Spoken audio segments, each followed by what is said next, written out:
I'm Judy Wasylycia-Leis, and I have been in political life for 50 years.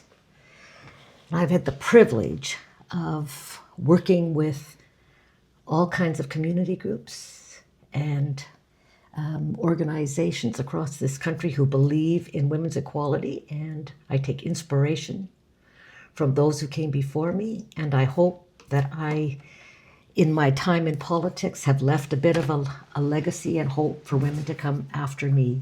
When I graduated from university in the mid-70s, middle of the active women's movement across this country, and at a time when there just seemed to be so many possibilities ahead of us, only to find that we were in the dark ages in terms of women's equality.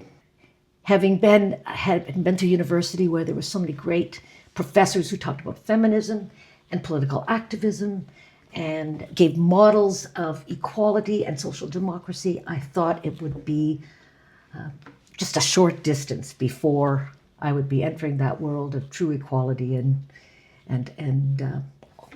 endless opportunities. Only, in fact, to find that women had been relegated back to the days of second-class citizens, had fallen back in terms of wages and ghettoization and double standards and stereotyping. So where was that women's movement when we needed it? And I think I just learned that it's still a long struggle. There's still so much to do.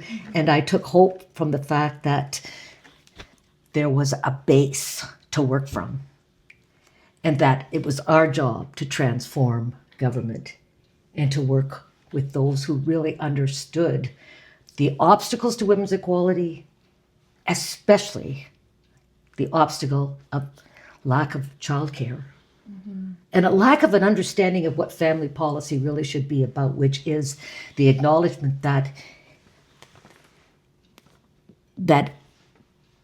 women and men have an opportunity to pursue their dreams and education and job opportunities on an equal basis, and that in the home it is recognized that there is a shared responsibility for children and the upkeep of the house. Well, I was busy working in Ottawa with Ed Broadbent.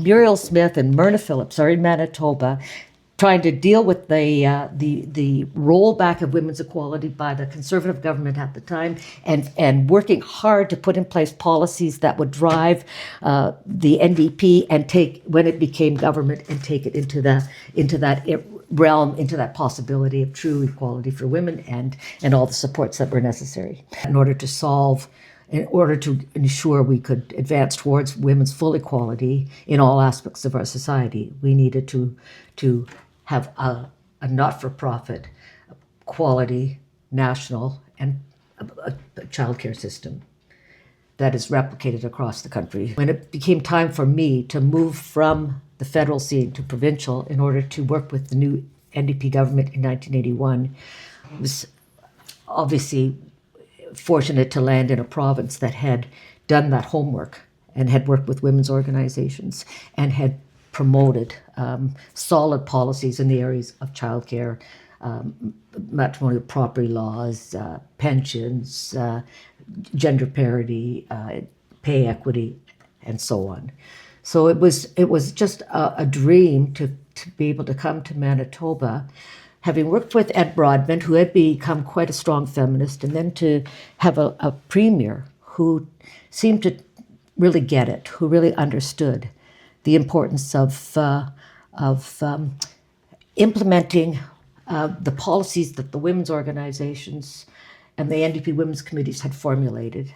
And as a result, I think probably ended up with the most progressive legislation in the country. Having run several times in a law seat in the Ottawa area when I was working for the NDP and as a parliamentary intern, I decided that when I came to Manitoba, I would someday like to to really serve in an elected position. And so I fought hard for a nomination meeting in 1984, just after my first son was born, and then proceeded to get elected in 1986. What constituency again?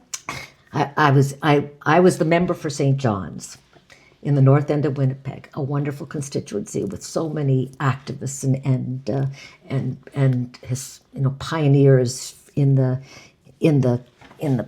social democracy movement, but also in terms of the not-for-profit community sector.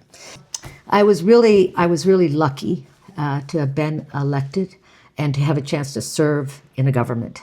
And to advance the agenda that was set out by people like Muriel Smith and Myrna Phillips when they were working so hard to transform the NDP into a progressive social justice, social democracy movement. And so my job gave me the impetus to continue the work by becoming an elected representative. And I had already run 3 times in a lost cause seat in Ottawa, and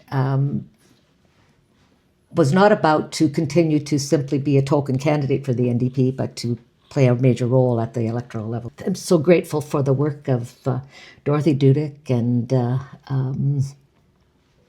Pat Wedge, who taught me so much, kept me informed on the issues, opened up their center on McGregor, which was right beside my constituency office, and we developed a very important relationship where I would listen and learn about their concerns with respect to the progress or lack thereof with respect to childcare, and to continue to be a voice for that goal that they had for being for ensuring a complete not-for-profit childcare system. For all the things that Manitoba has advanced in social policy, and I would agree that Manitoba has been an outlier in terms of regulations and legislation, and we'll talk more about the Canada-wide agreement and the vision for childcare. You shared a story with us back in January about when you were, I believe, a minister, and you had a playpen in your office. Can you tell us that story? For me, my journey in politics has been exactly commensurate with my time as a parent. I was determined to show to women across this country, when in doubt, do both.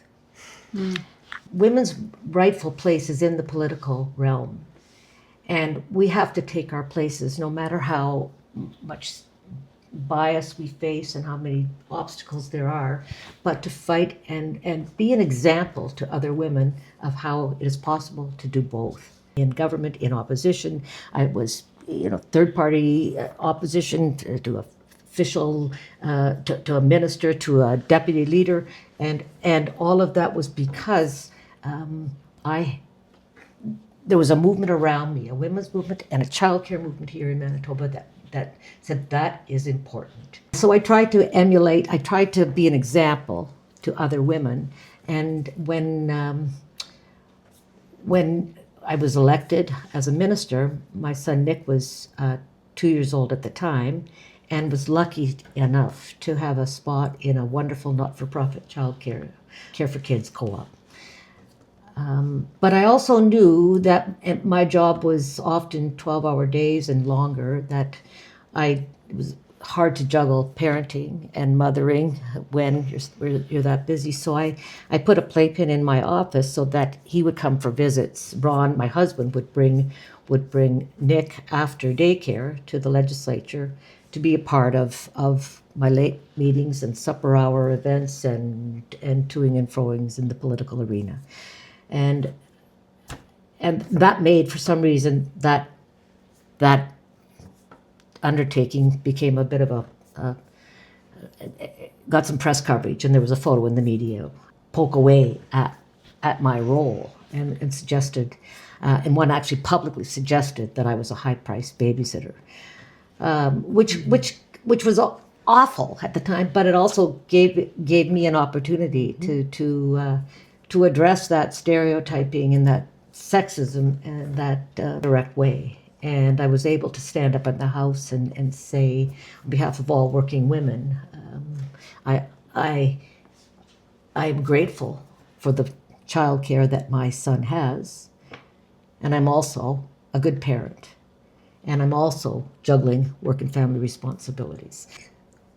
Two historic things happened, first the pandemic being one of them, but people really had a chance to understand that everybody relies on someone who relies on childcare. So you may not have children, children may be older, but it became apparently clear that if I needed to get to work because I was an essential worker, but my child care needs were non-existent, it affected others. So if I, as a Manitoban, needed to access healthcare and my doctor needed childcare and they couldn't get it, it now became my problem too. So I think there was a real recognition that childcare is essential to the economy, but also to children's development. The significant thing was the Canada-wide agreement, the signing of a historic agreement with the Government of Canada.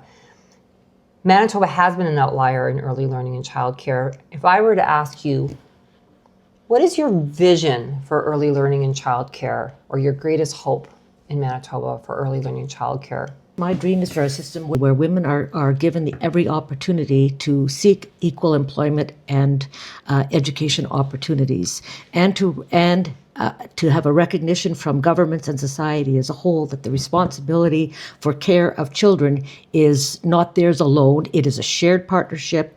There is a responsibility of government, and there is an absolute need for that kind of recognition in order to ensure healthy, flourishing communities where no one is left behind. And it is fundamental to my belief in a family, in what a family policy is that reflects, that encompasses the needs of the women who still seem to end up with that responsibility on their shoulders for childcare, where that is transformed and changed so that in fact it becomes a societal obligation and a shared responsibility at the family level. We still have not achieved it. We may have some sort of a national childcare program in front of us, but it's not the national childcare legislation that we have clamored for the last 30, 40 years. If you had only one message or value to share with the field of early learning and childcare, what would it be? It's absolutely imperative that you are in the face of government, that you are not just lobbying the government, but informing the opposition and working with MLAs right across this province about the importance of childcare. Always said we were the best over the years that I was involved in politics and working with MCCA and other not-for-profit organizations. Manitoba has to be a leader in addressing regressive policies that are starting to happen in this country. There needs to be leadership from Manitoba with your guidance to be that beacon of hope and light on the national agenda. You made great progress in terms of an increase in investment in childcare, an increase in salaries for childcare professionals, an increase in spaces, but it's still not perfect. The next generation of advocates need to understand that they can make a difference. Do not take it for granted